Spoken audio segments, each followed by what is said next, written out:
Hello everyone! Today we are making restaurant quality chicken and mushroom stir fry.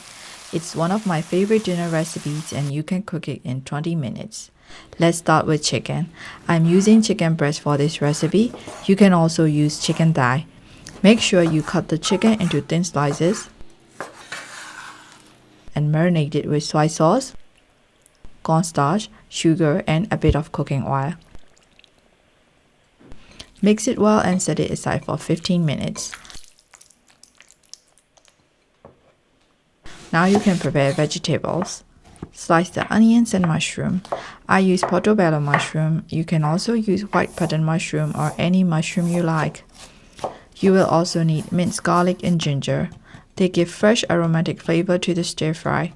Finely chop ginger and 2 to 3 garlic cloves. Also cut spring onions into 2-inch pieces.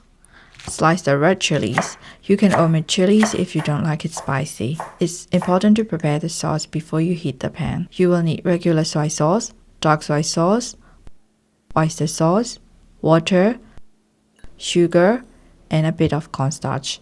Mix the sauce well until the sugar and cornstarch are dissolved. Over medium-high heat, drizzle oil and stir-fry the onions first. Then add mushroom and cook just for 1 to 2 minutes.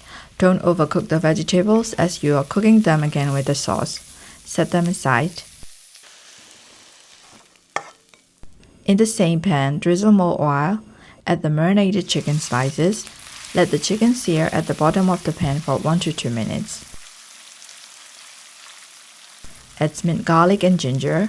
Stir everything well and cook until the chicken is 80% done. Pour the sauce inside. Now add the fried mushroom and onion back to the pan and combine everything together. Finish it with chili slices and spring onions. Drizzle a bit of sesame oil. Make a final quick toss and enjoy. I hope you enjoyed this chicken and mushroom stir fry recipe. Thanks for watching. Like and subscribe my channel for more easy recipes.